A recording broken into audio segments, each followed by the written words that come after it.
Hello and welcome to Mousecast, the podcast where the mind meets the magic. Hey, Megan and Matt, it is 2026. Happy New Year. Oh, Megan, you're muted. There we go. Happy New Year. Same New Year, same problems. There we go. So, Matt, how are you? Hope you're doing well. Let's see. I think we've got a double Matt sighting here. There he is. Let me see. There, Matt's back. Hi, everybody. I'm back. Did you miss me? Matt and I had a lot of fun last week playing 20 questions.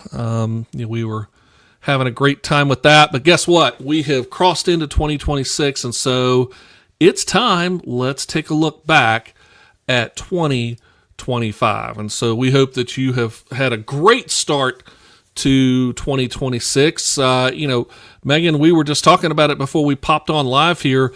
Just today, Disney announced some big time offers and discounts and specials coming up for this summer. Some pretty amazing and frankly surprising deals, including 4 days get 2 free. And that's not just 2 room days, 2 ticket days too. That's the thing that got me on this was that's like a not big just like offer. 4 nights at the hotel you get 2 free, but like you get park tickets.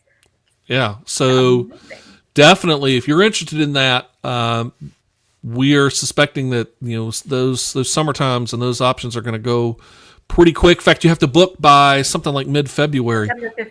February 15th. February 15th, yeah. So that by Feb 15, that offer goes away. So contact your favorite travel planner and see if they can help you out and get you going. Yeah, that's right. Myself or Megan, we're happy to help you out. Shameless plugs there. Thank you. Shameless plugs. There we go. But it's time to talk about 2025, guys. When you stop and we were prepping for this show, I started kind of doing a whole list of what all happened at Walt Disney World and Universal in 2025. And I first kind of thought, it was 2025. It was busy. Oh, boy. When you stop and you really go back and you write it all down, folks, 2025 was the year of construction. Either starting it or finishing it or continuing it or something. But there were construction walls all over the place. And, as we kind of walk through this, I think we're just going to go ahead and get the 800-pound gorilla out of the way first. And we're going to talk about Epic Universe. Because that, when you talk about big things happening in 2025 for Universal Studios Orlando, this is as big as it gets, opening an entire 3rd theme park. And Megan, you've even been there. Yes, it was great. This is a huge deal. Again, we talked about this when Epic opened, but it's not just a big deal for Universal. It's a big deal for Disney. It's a big deal for the entire Orlando area. Chuck, one of the things I think that I'm just realizing we didn't think about in our review of 2025 was the Orlando Airport, which has also been undergoing and continues to undergo construction because they are growing and they are changing things for this influx of visitors, even more so than what we've seen. And Epic is part of that too. Epic has really changed the entire landscape in Orlando of theme parks because you've got an entirely new gate with new experiences. It's drawing new crowds, both to Disney and Universal, and to the airport down there. Mm-hmm. And so it's really, obviously the biggest thing to happen in the area for the entire year. Yeah, it has been tremendous. And, interestingly, things for Epic themselves have even kind of changed and evolved over time since Epic opened up back in the spring. Before Epic was just Epic only. You couldn't get, it wasn't included in Park to Park or anything like that. Now it's included in Park to Park. Not yet open to annual pass holders just yet, but I would not be surprised if that comes fairly soon. Currently for Universal Studios Orlando pass holders, you've got unlimited access to the studios and to Islands of Adventure, but Epic Universe not included just yet. But the fact that it's now included in Park to Park tickets, that's big. Currently, there is no unlimited Universal Express Pass for Epic Universe, but you can get the regular Express Pass, which allows one Express Pass use per attraction. And it's also interestingly included in the multi-day regular express passes. So if somebody gets a 2, 3, 4, whatever day express pass, it's good at all the parks at Universal Studios. So Epic Universe, we've talked about it repeatedly, that it has made a tremendous difference and has really made an impact on the Orlando theme park, just the whole theme park scene right now. So, again, and that's pretty much the only one we're going to talk about for Universal Studios Orlando. There were some additional changes in at the studios, but far and away, when it comes to Universal Studios Orlando, that's the big kahuna, Epic Universe, and it truly is epic. And if we look towards 2026 with Universal, we're looking at Texas. Yeah, you are. And, they're opening. They still haven't dropped a date. All they'll tell us is 2026. We could expect that Fort Worth, Dallas area park to open. Really looking forward to that. But yeah, Universal's busy. They're, Disney. We're going to talk obviously a lot about Disney, but Universal's the one throwing whole new gates open at us on back-to-back years, which is absolutely very impressive. Yeah, and that's the thing about Epic is that they really threw most of their eggs into this one basket for now. Now they're going to go back and start to give some attention to the other parks. And again, they do have the Texas park that's getting ready to open up as well. But when it comes to the competition, the guys just down the road from Disney, they threw a gauntlet down. And so it leads us now to looking at how did Disney respond to Epic. We talked about this in previous shows at length of Disney having to respond to Epic. So here's what they sort of did. So as we said, 2025 was the year of construction. And so think about this. This is just the Magic Kingdom. In the Magic Kingdom, in August, and by all these dates are 2025. So in August of 2025, Buzz Lightyear goes down for a major refurb. It will open up spring 2026. Big Thunder Mountain closed back in January of 2025. Seems like it was even longer than that, but actually it was January 2025 for an absolutely huge refurb, redoing the track, all of it. I mean, it's a big major refurb of Big Thunder, and we're planning to open up spring 2026. Country Bears Jamboree closed in January and put in an all-new show with mixed results. Some people like it, some people not so much. And that reopened back in the summer of 2025. And Tom, speaking of summer 2025, here we go with another major project happening in the Magic Kingdom. Tom Sawyer Island and the Rivers of America closing June 2025 for Piston Peak. But wait, there's even more in the Magic Kingdom. Speaking of the Liberty Bell Riverboat, remember we just talked about the Rivers of America closing, so the Liberty Bell Riverboat also closed permanently in July and unfortunately will not be making a return. But some things that did come to pass. The Disney Starlight Parade opened up back in the summer in July. The Beacon Barrel Lounge, the first ever actual lounge in the Magic Kingdom, opened in July. The Astro Orbiter had a big refurb, closed in January, reopened by that summer.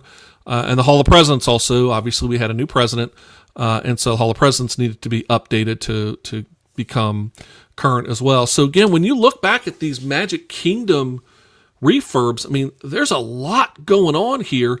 And of course, the big one is, of course, the start of Piston Peak. And oh, by the way, what's not on here yet is Villains Land, because it's only in development right now, and we've really seen any construction yet for Villains Land. But I would not be surprised if a year from now we're doing 2026 in review, its construction has started on Villains Land. I would not be surprised at all to hear that. Yeah, fingers crossed, we hope, but we'll see. So, Matt, what do you guys all think about just all this construction that is taking place in the Magic Kingdom?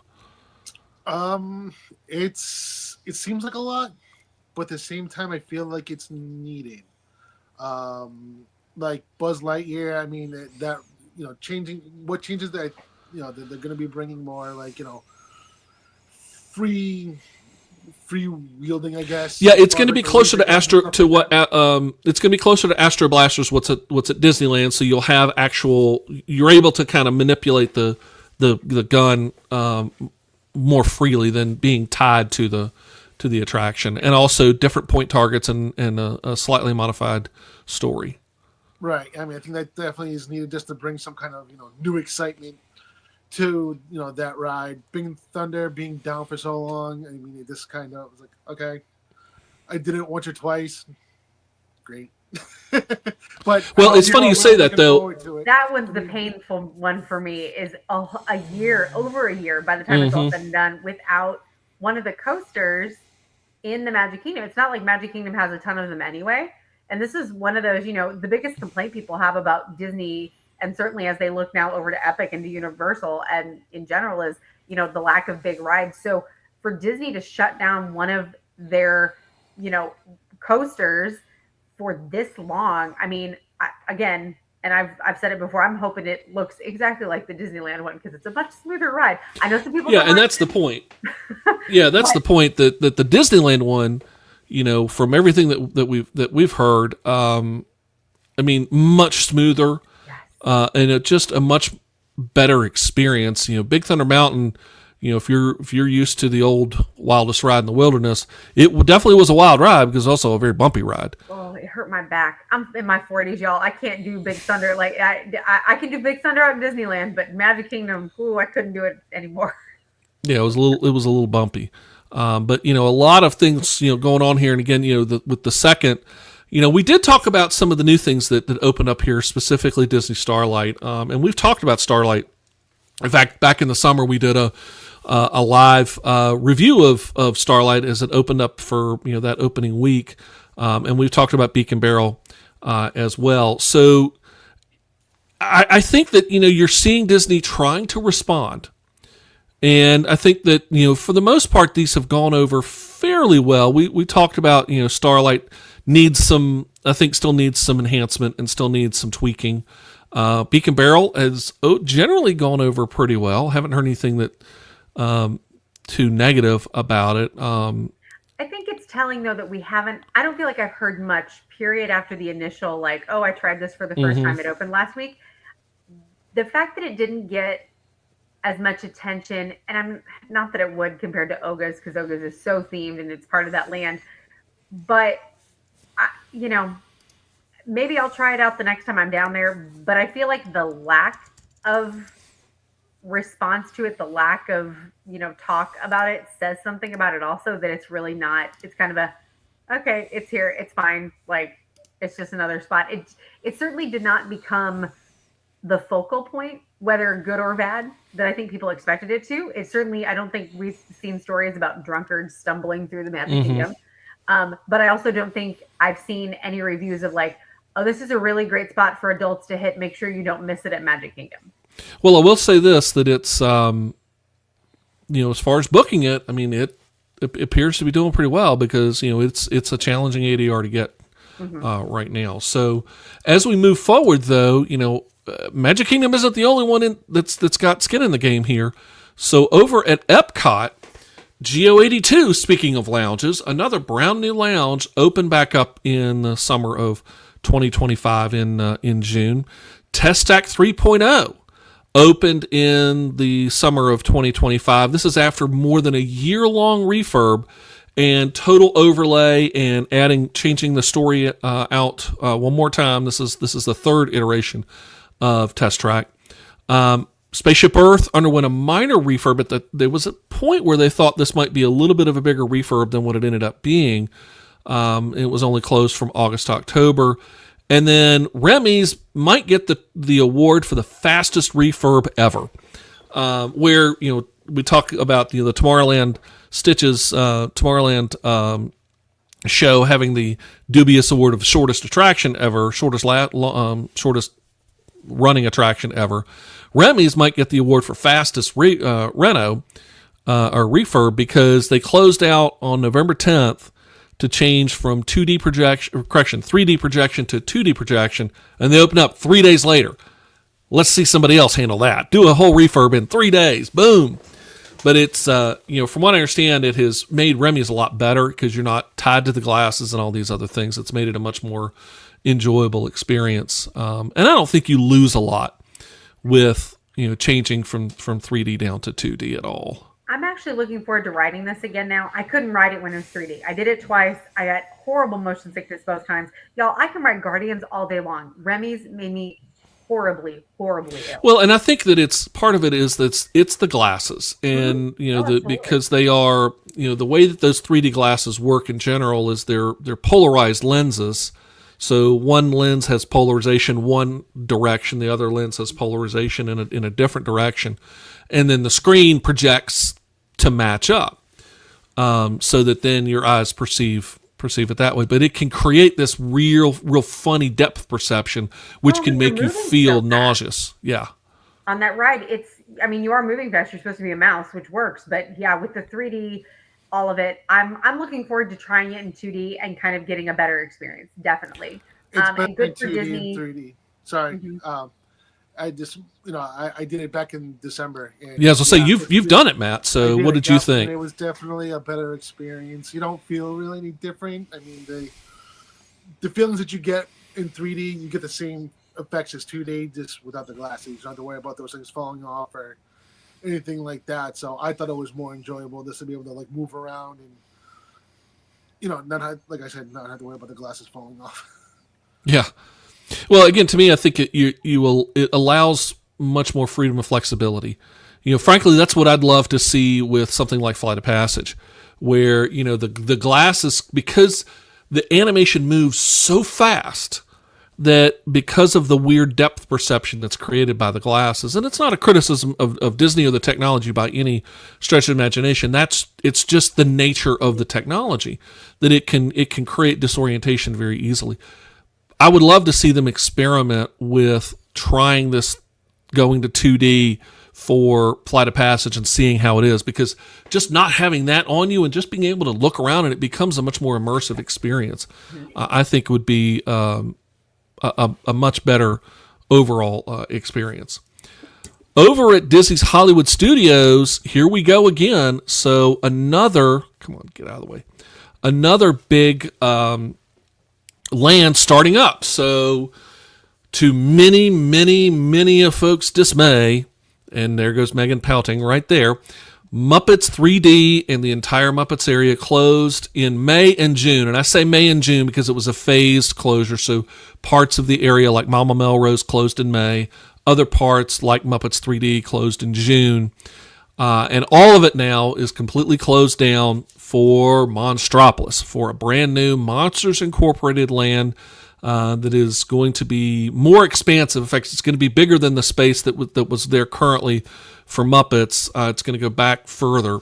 We know that it's going to include a new restaurant, presumably, although I don't think it's been officially announced that it's going to be Harryhausen's, but it's been pretty well speculated that it's going to be Harryhausen's. And then this new, very interesting, we've seen a little bit about it, but this hanging door coaster, which looks like it's going to be absolutely wild, and it's going to be a really, really cool attraction. So, all that construction is now underway for an opening 28, 29. That's mere speculation. Disney has not announced anything about an opening date, and so the general speculation that's out there is it's going to be probably sometime 28 or 29. Who knows? We could be wrong. I'd love to see it earlier. Again, hey, they did Remy in 3 days. Come on, let's go. But probably not going to happen. So, Rock and Roller Coaster, another very sad and much to many people's dismay, closed back in March of 2025 for a Muppets retheme. And so the Muppets aren't gone. They're just moving down the street and they're taking over the Rock and Roller Coaster, and that's planning to open up in summer of 2026. Over at the Animation Courtyard, another major construction area happening over at Disney's Hollywood Studios. The entire Star Wars Launch Bay and Disney Live Junior area closed in September. It's going to be completely rethemed to a whole new animation area, Animation Academy, and all these other things, all going to open up sometime. The speculation right now is that it's going to be late summer 2026. Disney has just said summer of 26. The thought is it could be late summer before this whole new area opens up. But you stop and think about just these three right here. So you've got Muppets 3D that is closed. That's a big portion, not a big, but a substantial portion of the park. You've got Rock and Roller Coaster closed. That's another decent chunk of the park. You've got Animation Courtyard closed. Another big chunk of the park. over at Hollywood Studios, all behind construction walls, right now. So a couple of pieces that Disney did open up and are brand new.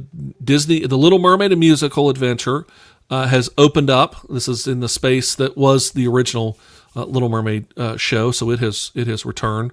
And then a brand new show where the Cars attraction or Cars show used to be the Lightning McQueen show, used to be down by Rock and Roller Coaster, is Disney Villains Unfairly Ever After. And that opened up in May to, I think, really some considerable fanfare. There was quite a bit of attention to it. The last time I was down, back, I guess it was in the summer, it was popular. I mean, they were quite a line to get in. So I don't know, Matt, did you get a chance down that way to kind of even see the crowd? And No, I didn't get that far. The farthest we got, I think, down that area would have been like with the Fantasmic. That was as far as we got. Caleb has joined us, by the way. Good evening, and says Happy New Year. Happy New Year to you as well, Caleb. Thanks for being with us here. We're talking about 2025. So, yeah, there's a lot of construction going on at Hollywood Studios, and a lot of this, again, talking about Muppets, that's going to be there for a while. This is, they're building an entire land that's going to take some time, and there's another project that's in a similar boat that we'll get to in a minute down the road at Hollywood, at Animal Kingdom as well. I think this one's hard for me. Hollywood Studios is a hard park anyway. I think in some respects, people have talked about it for the last few years. Some people consider it a half-day park. It does have some of the bigger rides. So if you have littler kids, it can be a little bit hard to spend very much time there. So the closing of like the Disney Junior stuff is even harder. Especially if you have families who have the age gap where you've got a kid who's older and can ride and is interested in Star Wars and the bigger rides and those things. And then you've got a little one, and trying to make both of them happy. Hollywood Studios is kind of a hard park to make that happen right now, for more than just a few hours at a time. And so as much as I think a lot of us are looking forward to Monstropolis opening and seeing what that brings, the fact that we don't have a date, and there's just a lot going on at Hollywood Studios right now. There was also some construction with, retheming and that kind of stuff over at the Lunchbox. Woody's, yeah. There we go. There are also like little projects going on that have affected just the day-to-day operations in the park. So in addition to all of this, without Rock and Roller Coaster there, the lines for Tower get longer, the lines for Slinky, for, those bigger rides. Hollywood Studios is kind of, although the list for Magic Kingdom is longer, I feel like Hollywood Studios is the more challenging park to attempt as a guest while all this is going on. Yeah, I think you're right. The list of what's happening in the Magic Kingdom, there's a lot more going on, but the Magic Kingdom, I think, more easily can absorb that. Where Hollywood Studios, I think there's a struggle to absorb this much all at once. And I go back to Epic.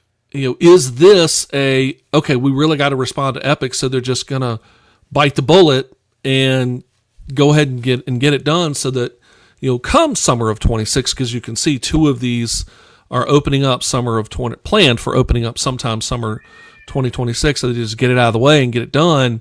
And then they can point to all this stuff. In fact, that's the whole point of, as we talked at the very beginning of the show, about all the the new special offers that Disney has announced for the summer.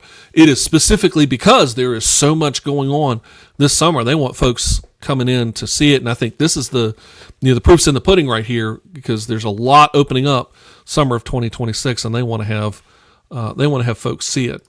And then we take a look over at Disney's Animal Kingdom. Dinoland USA has closed. It closed at the beginning of 2025 for an all-new Tropicals America land that is planned to open, generally thinking 2027 sometime. There's still one more piece of that has yet to close, and that is Dinosaur, but its days are very, very numbered. February 1 of this year, Dinosaur will be closing. Of course, that will be rethemed for an Indiana Jones experience. Matt, I know, is absolutely thrilled to have this happen, aren't you, Matt? As long as I don't get squashed by the big boulder, I'm all set. Yeah. Yeah. For those who don't know, the Indiana Jones Stunt Spectacular had a little incident earlier this, to start out 2026 where unfortunately, I guess the boulder malfunctioned or something along those lines. And unfortunately, a cast member did get injured. We understand he's okay, but there was a bit of an injury. So the boulder is offline for now. So Indy doesn't have to worry about that boulder for a little bit. But the Boneyard over in, again, part of Donnelly USA closed back in June. This is all part of that development for a new Tropical America's Land with a new Indiana Jones attraction, with a whole new, Encanto-based experience, and even more. So, whole new land. All of that Donnelly USA area is going to be totally rethemed to Tropical Americas, again, to include Encanto as well as Indiana Jones. But we did have some things open up, though. The Tree of Life closed back in March of 2025 and reopened in November 2025 with an all-new Zootopia-based show. And I haven't had a chance to see it myself, but I've heard that the animatronics are pretty cool, and that it's an interesting show there. And then also... It's okay. All right, tell us about it, Matt. It's too short, in my opinion. Like it's just it just puts you just kind of go through it, which I don't know. If you're gonna do Zootopia in the way they did it, I just was kind of really underwhelmed. I mean, the animatronic is great, but I felt like it left a lot to be desired, in my personal opinion. I know kids don't have that great, that long of a attention span. But at the same time, I don't know. It just felt like a rush show to me. Yeah, I'll be interested to see it my next trip coming up in 2026. Also, just speaking of some other refurbs that don't necessarily get as much attention, but the Harambe Market closed back in October, should be opening up sometime here in the next little bit over in Animal Kingdom. So those are kind of all of the refurbs and openings that happened in 2025. So, guys, as you take a look at this, what is the one that you think, as far as, the construction part of it, the starting and working, that you think is probably the most significant? And then what's the one that is an opening that's sometime in 26 that you're looking forward to the most? So Matt, we'll start with you. I'm torn on this because I feel like Magic Kingdom is kind of like the big area. But I think for me personally, I think the animation courtyard over at HUD Studios is going to have like a huge impact. It was a dead area to begin with. I mean, you had the Disney Live, and if you enjoyed Star Wars and the launch bay and stuff like that, but I never saw it very busy over there. So I think bringing more of that animation feel to Hollywood Studios is just going to make it an overall just better experience. That's just my opinion. No, actually, I got to echo. Yeah, I got to echo you, because I think that's exactly where I was going to. Is that area was so underutilized, and we have talked about that on multiple shows here on Mousecast in the past. And the fact that now Disney is breathing all new life into it and really bringing back the Hollywood and Hollywood Studios with the whole point of what Disney MGM Studios, when it was first created back in 1989, what it was all about was celebrating the movie-making process. And it kind of lost its way. So now to bring that back, even in a small portion, and honoring and highlighting the animation process, because that's the Disney's bread and butter. There are plenty of live action shows and things like that with Star Wars, Marvel, all that kind of stuff. But when you boil down to it, when people think Disney, they're thinking animation. And so to be able to celebrate and showcase that animation process and maybe hopefully inspire a next generation of animators, I am so looking forward to the return of the Animation Academy and all that's going to do. So my favorite free souvenir. Exactly. So Animation Academy. It's my favorite thing, y'all. All right. So Megan, what are you looking forward to the most? And also what closure surprised you the most? I don't know if it surprised me. I think the disappointment that, they couldn't completely tear down and rebuild Big Thunder in like 6 months or less would have been great. That I think that's a hard one for me. I'm looking forward to that reopening in 2026, getting that open this summer or late spring. Um, the longer that we talk about and we get ready for some of this new stuff that's been coming now that Disney announced in the last year and a half, I am really excited about all the stuff coming to Animal Kingdom. I'm really excited about Encanto. I'm really excited about Indiana Jones. Um, I because Animal Kingdom is another park where people are like, it's a half day park. Okay, I would argue it is definitely not a half day park because between the rides, no, there aren't just tons and tons of them like there are at Magic Kingdom, but more are coming. Between the rides that there are, and then the shows at Animal Kingdom are fantastic. I spend a whole day there anyway, and my little kids love Animal Kingdom.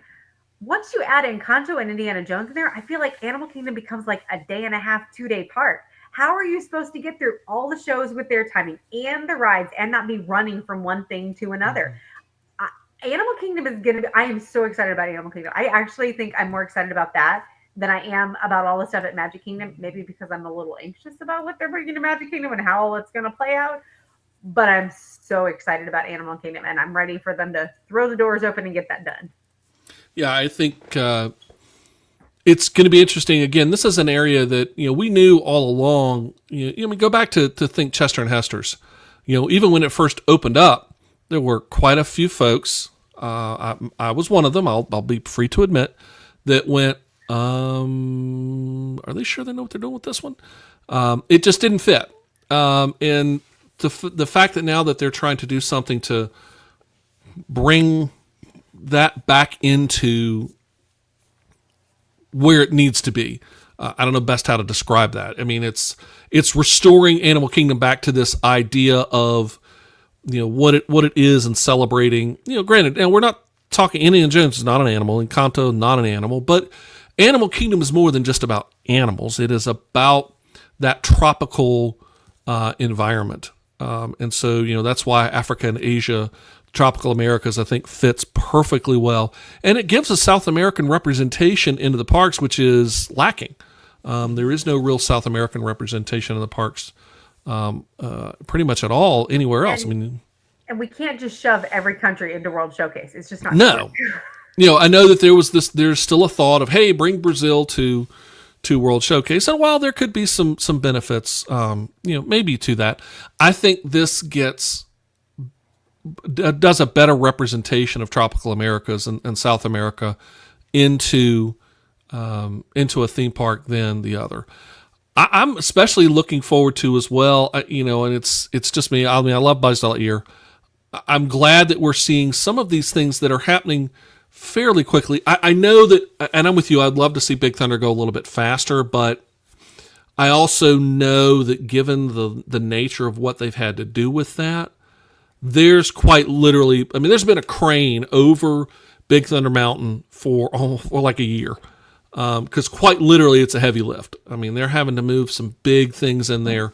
In these days, unfortunately, construction projects for roller coasters don't move all that fast. But, overall, I think that what you're seeing is a real commitment to Disney of saying, look, we're going to keep going here.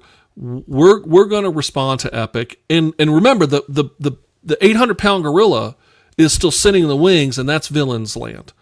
I would not be surprised if by the time we get to D23 coming up, in the fall in August, that we see a whole bunch more on Villains Land. I think they have to, because when Epic opened up, boy, did they deliver. Now there's still some things that Epic is still needs to work on. There's still some crowd issues and things like that, but at the same time, it's a brand new park. It's going to be crowded. So when we get to D23 in August, I'm hopeful that they're going to talk about Villains Land and, okay, here's what's coming. Because it's interesting. They've been fairly quiet about Villains Land since the initial announcement. I think they've got to give us more details. Telling us was one thing and people got really excited, but that excitement only lasts for so long. Mm-hmm. And when nothing comes out, no dates, no information, just nothing, we're all just sitting here. They haven't torn anything down. They haven't built anything up. It's I think it's Hawk who said that he thought it would take 5 to 7 years for the thing to get open.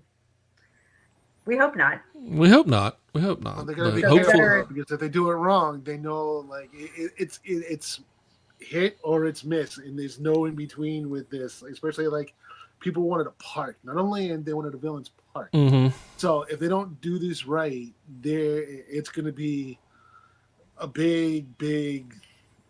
No, you're completely correct that there is more riding on Villain's Land than probably what Disney has had to face in probably the last generation.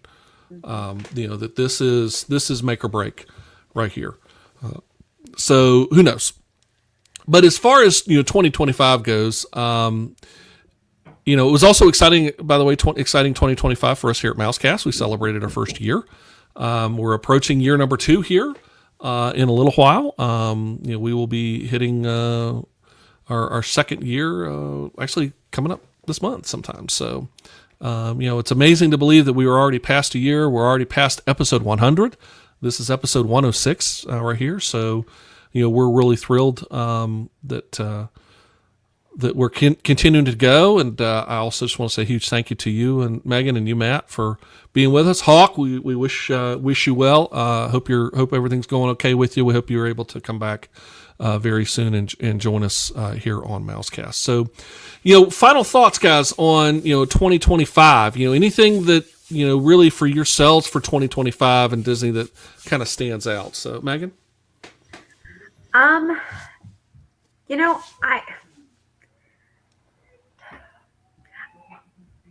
don't know if anything stands out. I think I'm pleased to see some of these projects that were announced start moving forward, because every time Disney makes an announcement, and we talked about this a little bit back with D23 when they made these initial announcements of,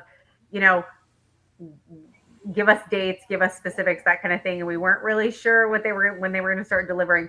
So to see some of these things start moving forward, I think is a good faith step for Disney of showing us like, okay, we really are going to make, I think Monstropolis getting started this early tells us how big that project is going to be, because that one got started before Villain's Land, before Tom Sawyer's, before all this. Like, that Hollywood Studios park is going under a massive, and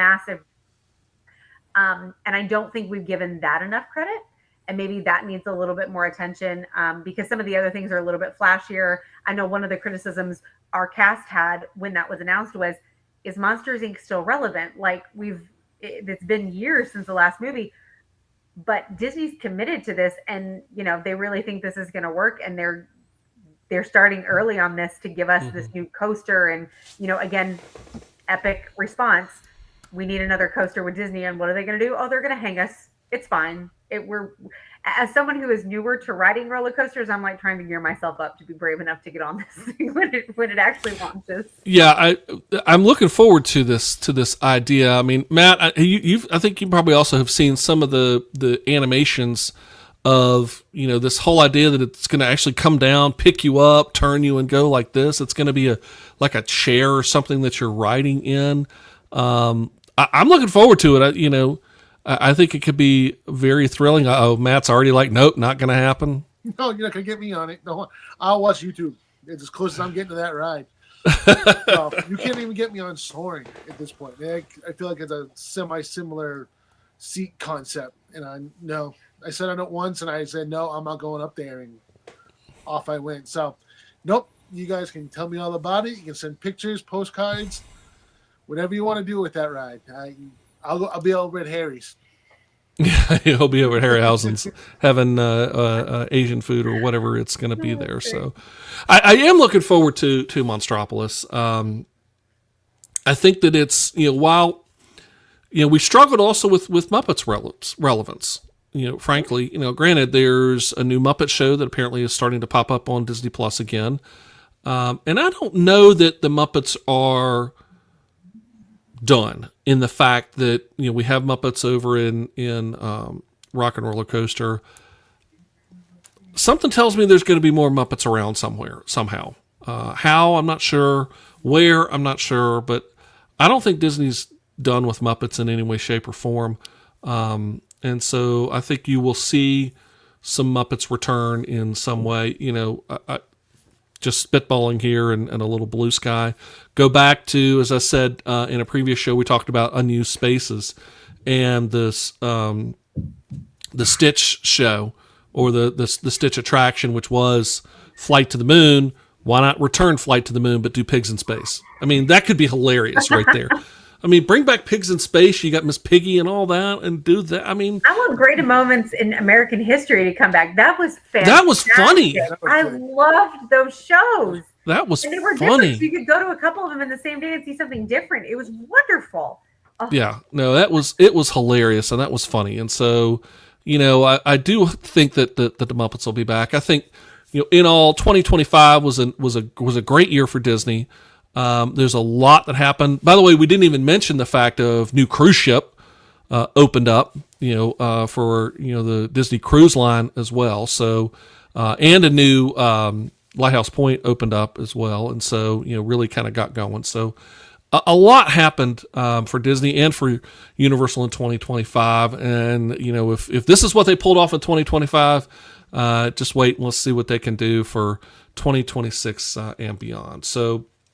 Again, I want to say a huge thank you to Matt, Megan, Hawk, and for all of you over 2025 who have joined us here at Mousecast, whether it was for one of our topic shows like tonight, for our open mic night, which is coming next week, open mic night again, where that's right, you get to decide what we talk about. For Matt's Musings coming up in a couple of weeks, and then of course our ever popular game night. You never know what horribly, terribly difficult, twisted game I'll come up with to torture Megan, Matt, and Hawk with. So, coming up. So, a huge thank you to you for being with us and enjoying Mousecast. If you've been watching the show, if you've been listening to this on the podcast, please share it out. Encourage folks to join us. It's a lot of fun to have folks live with us and enjoying the conversation and being part of the Mousecast family. This is Mousecast, the podcast where the mind meets the magic. Remember, we do this live every Tuesday night. We look forward to seeing you next week for another live show where it's open mic night. Hope you can be there. Until then, we'll see you. Thank you for listening to Mousecast. We appreciate the time you share with us. And tonight was a very fun show. And joining us is a must. This is where the mind meets the magic. We dive a little deeper every time. Theme parks